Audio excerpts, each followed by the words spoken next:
है, लेकिन ये 10 से 11% मुसलमानों का इतना खौफ है कि सुबह मुंह से हकते हैं मुसलमानों के खिलाफ, पिछवाड़े से हकते हैं मुसलमानों के खिलाफ, जिसमें जितने छेद हैं सब पक पक पक पक लुप लुप लुप पक पक पक पक लुप लुप लुप करते हैं खाली मुसलमानों के खिलाफ। तो ये मियां भाई का खौफ है और इसको चाइना ने तोड़ कर, ये देखिए, पूरी तरह से बदल दिया है। गुंबद मीनार सब हटा दी है और अब पाकिस्तान भारत को अपना सबसे खतरनाक जानी दुश्मन मानता है।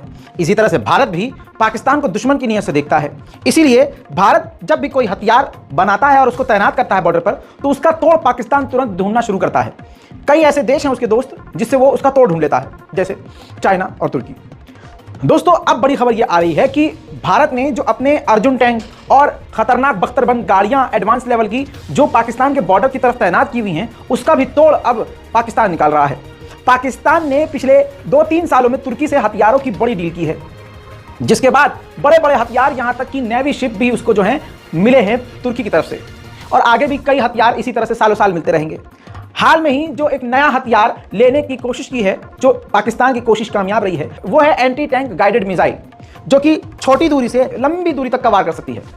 सलाम, नमस्ते, सत श्री अकाल, मैं हूं रजा और आप देख रहे हैं रजाग्राफी की इंटरनेशनल प्राइम टाइम रिपोर्ट, यानी एक ऐसा वीडियो जिस एक छोटे से वीडियो के अंदर पूरी दुनिया की जो सबसे बड़ी खबरें हैं उनको बहुत ही सिंपल और आसान भाषा में आपको बताता हूं। दोस्तों, उम्मीद करता हूं कि आपने हमारे चैनल को सब्सक्राइब जरूर किया होगा। दोस्तों, बड़ी खबर यही है, ये रिपोर्ट पूरी मौजूद है, तुर्की और पाकिस्तान के बीच हथियारों की डील हुई है, जिसके मुताबिक बड़े बड़े हथियार, खासकर बख्तरबंद गाड़ियों को उड़ाने वाले एंटी टैंक गाइडेड मिसाइलें भारत के खिलाफ पाकिस्तान ले रहा है। हालांकि इसके अलावा भी कई हथियारों की डील हुई हैं, लेकिन भारत की इस डील पर नजर है।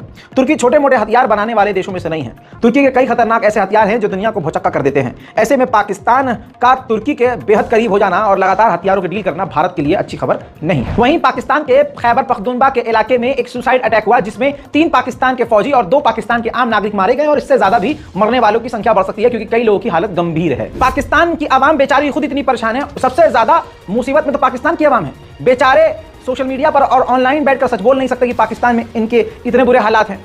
वो अंतर्राष्ट्रीय लेवल पर सोशल मीडिया पर अपने पाकिस्तान की तारीफ करते हैं कि हमारी गवर्नमेंट बहुत बढ़िया काम कर रही है, वो है, लेकिन अंदर ही अंदर वो घुटते रहते हैं। मैं इस चीज़ को समझ सकता हूँ। बहुत सारे बेचारे पाकिस्तानी ऐसे मैंने देखे जो शुरुआत में पाकिस्तान की जंग की तारीफ कर रहे थे, लेकिन अब बेचारे मुझे मेल लिखते हैं कि भाई ये हो रहा है हमारे पाकिस्तान में, लेकिन हम बोल नहीं सकते। अब ऐसा ही मामला समझ लीजिए, टीटीपी ने धमकी दी है कि हम सीपीईसी प्रोजेक्ट को उड़ा देंगे। सीपीईसी जो प्रोजेक्ट है वो चाइना के साथ मिलकर पाकिस्तान काम करता है सीपीईसी प्रोजेक्ट में।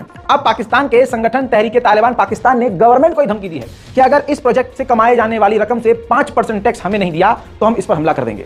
बताइए, ये इस्लामिक संगठन है। ऐसे ही लवण भास्कर संगठनों की वजह से असल इस्लाम बदनाम होता है। अब नीचे कमेंट सेक्शन में देख लीजिएगा, बहुत सारे जो हैं इस संगठन के समर्थन में आ जाएंगे, और जहां कट्टर सोच पैदा हो जाती है वहां ऐसी बातें आती हैं। मतलब टीटीपी पहले भी मासूमों की जान ले चुका है।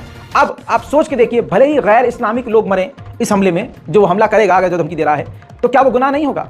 खैर, ज्यादा धार्मिक बात नहीं करूंगा, लेकिन बात सीधी सी है कि पाकिस्तान की आवाम पर खतरा टीटीपी का भी मंडरा रहा है। भारत के लिए सबसे बुरी खबर यह है, अब 56 इंच का भौकाल मैं क्या ही बताऊं, और लाल आंख क्या आपको दिखाऊं। भाई साहब, पनौती तो पनौती ही है, पूरा बेड़ा गर्क हो चुका है। बस मुसलमानों के खिलाफ बयानबाजी करवा लो, उनके नेता जो है मुसलमानों के खिलाफ जहर उगलेंगे। कमाल की ये बात है कि 90% भारत में दूसरे समुदाय के लोग हैं। मान लीजिए सिर्फ 10 से 11% मुसलमान हैं, लेकिन ये 10 से 11% मुसलमानों का इतना खौफ है कि सुबह मुंह से हकते हैं मुसलमानों के खिलाफ, पिछवाड़े से हकते हैं मुसलमानों के खिलाफ, जिसमें जितने छेद हैं सब पक पक पक पक लुप लुप लुप पक पक पक पक लुप लुप लुप करते हैं खाली मुसलमानों के खिलाफ। तो ये मियां भाई का खौफ है, और ये खौफ रहना चाहिए, क्योंकि उनको पता है कि वो गलत है और जिगरा किसके पास है। दोस्तों, आपको बता दूं कि अब खेल ये हुआ है कि मोइजू लाल आंख वाली कहते हैं ना, विश्व स्तर पर हमारे फलाने का जो है भौकाल जारी है। देखिए विश्व स्तर पे क्या हुआ है। मालदीव के जो नए राष्ट्रपति हैं, जब से वो बने हैं, उन्होंने देश दनादन लड़ता लाई है, कहा कि भारत के सैनिकों को यहाँ होना नामुमकिन है, यहाँ से निकल जाओ भाई, अब तुम निकलो फटाफट यहाँ से। भारत से आधिकारिक तौर पर भी कह दिया है। बताइए, जो इंसान एक फोन कॉल पर रशिया और यूक्रेन की जंग रुकवा सकता है, वो अपने 70 से 75 सैनिकों को प्यार से समझाकर 56 इंच की छाती दिखाकर उनको अपने सैनिकों को वहां नहीं रुकवा सकता। 56 इंच। अब इतना ही नहीं, वही मोइजू जो राष्ट्रपति हैं नए मालदीव के, वो भारत आने के बजाय, भारत आकर बात करते, यहां आने के बजाय वो तुर्की निकल गए हैं। तुर्की के ग्रुप में शामिल होने पहुंच गए हैं। तुर्की, पाकिस्तान, चाइना, अजरबैजान, ये एक बड़ा ग्रुप बन चुका है भारत के खिलाफ, और ये भारत के लिए अच्छी खबर नहीं है। चाइना के मुस्लिम मुल्क बहुत सारे दोस्त हैं, जैसा इजराइल करता है वैसा चाइना करता है। मुस्लिम देशों के साथ इजराइल मिलकर मुसलमानों पर ही क्रूरता की हदों को पार कर चुका है। और वहीं आप इसको देख लीजिए, चाइना को, कि मुस्लिम देशों के साथ मिलकर अपने ही देश में मुसलमानों पर हद से ज्यादा जुल्म कर रहा है। ऐसे ही 56 इंच वाला भी अरब से गले मिलता है, अरबियों को सीने से सीना मिलाता है, उनके जाके गले पड़ता है, और यहाँ भारत के मुसलमानों के साथ क्या करता है आपको मालूम है। ये अंतर्राष्ट्रीय लेवल का जहर मुसलमानों के खिलाफ है, और ये षड्यंत्र है। दोस्तों, फाइनेंशियल टाइम जो ब्रिटेन का अखबार है, उसने कुछ बड़ी जानकारी दी है। ये तस्वीर देखिए, ये चाइना की एक खूबसूरत मस्जिद थी 1 साल पहले तक, जी हाँ, मस्जिद दाऊदी, इसको चाइना ने तोड़ कर ये देखिए पूरी तरह से बदल दिया है। गुंबद मीनार सब हटा दी है और अब वो मस्जिद नहीं रही, कुछ और बन गया है। इसी तरह से ये मैप में आप जो येलो इलाका आप देख रहे हैं, येलो येलो जो डॉट आप देख रहे हैं, यहां पर चाइना पूरी तरह से मुसलमानों को गिरफ्तार कर रहा है और मस्जिदों को बदल रहा है। अगला मैप ये देखिए, चाइना पूरे शिनयांग से लेकर चाइना के पूरे चारों कोनों में पूरी तरह से मस्जिदों को बदल रहा है, तोड़ रहा है, मिटा रहा है। ये चाइना पिछले कई सालों से कर रहा है, लेकिन मजाल है कोई इस पर कुछ बोले, सब खामोश हैं। साउथ चाइना सी में फिलीपींस और ऑस्ट्रेलिया के फाइटर जेट एक साथ उड़ान भर रहे थे। उसी वक्त चाइना के 2 खतरनाक फाइटर जेट आए और उन दोनों जहाजों को, फिलीपींस और ऑस्ट्रेलिया के फाइटर जेट को घेर लिया। 15 मिनट तक आसपास चक्कर मारते रहे और उनको काफी परेशान करते रहे, जिसके बाद 15 मिनट बाद जब चीन के फाइटर जेट का मन भरा तो वो अपनी मर्जी से वापस चले गए।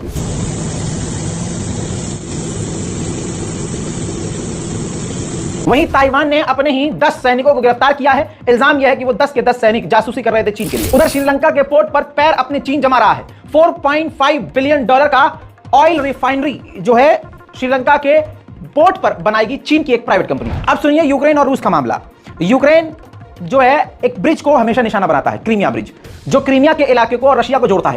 एक ऐसा पुल है क्रीमिया ब्रिज, जिसे अगर पूरी तरह से तोड़ दिया यूक्रेन ने तो रूस का कनेक्शन क्रीमिया से पूरी तरह से खत्म हो जाएगा, वहां उसकी पहुंच ही नहीं हो पाएगी।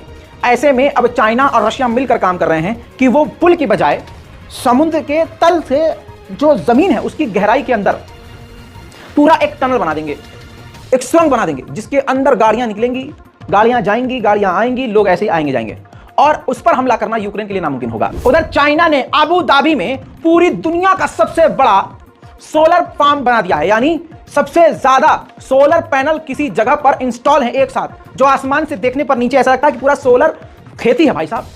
वो पूरी दुनिया में सबसे ज्यादा सोलर प्लांट जो लगे हैं वो चाइना ने अबू धाबी में लगाए हैं। याद रखिएगा, बच्चे अपने जनरल नॉलेज को अपडेट कर लें। उधर तुर्की ने 98 लोगों को तुर्की में गिरफ्तार किया जो कुर्दिश संगठन से जुड़े हुए थे। बड़ी बात एक और आपको बता दूं कि तुर्की और रशिया इस वक्त बात कर रहे हैं, तुर्की के अंदर फाइनल स्टेज है, तुर्की के अंदर गैस स्टेशन, गैस प्लांट बनाने का। रशिया पूरी मदद करेगा तुर्की की कि वो गैस प्लांट बना सके और इस डील की बिल्कुल आखिरी चरण पर बातचीत चल रही है। उधर अमेरिका डरा हुआ है और चिंता जताई है कि रशिया और तुर्की की मिलिट्री टाइज जो हैं, जो सेना की दोस्ती है वो बढ़ रही है, जो कि काफी चिंताजनक है पूरे अमेरिका और यूरोप के लिए। अमेरिका में भारतीय राजदूत जो एम्बेसडर थे, जो सिख हैं, वो खुद जब अमेरिका के एक गुरुद्वारे में गए तो वहां खालिस्तानियों ने जोरदार तरीके से उनको परेशान किया, लताड़ लगाई, जलील किया और कहा कि निज्जर को मरवाने में तुम्हारा हाथ है, तुम कातिल हो। जो भी उन्होंने बोला है खुद वीडियो में आप देख लीजिए।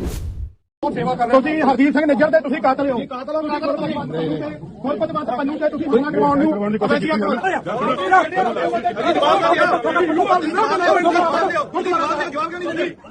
उधर बात करें ईरान की, तो ईरान ने जंग के इस दौरान मिडिल ईस्ट में गर्माहट के दौरान अपना एक नया खतरनाक युद्धपोत जारी करके दुनिया को दिखाया है।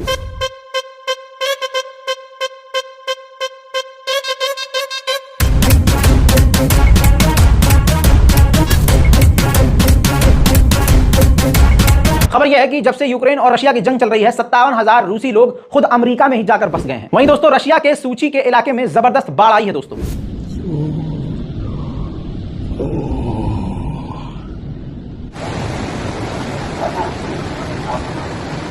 रूस के पास एयर डिफेंस सिस्टम की कमी हो रही है, तो कालिंदिग्राड के इलाके में जो रूस के एयर डिफेंस सिस्टम थे, रशिया ने वहां से उसको हटाकर यूक्रेन में तैनात करने की शुरुआत कर दी है।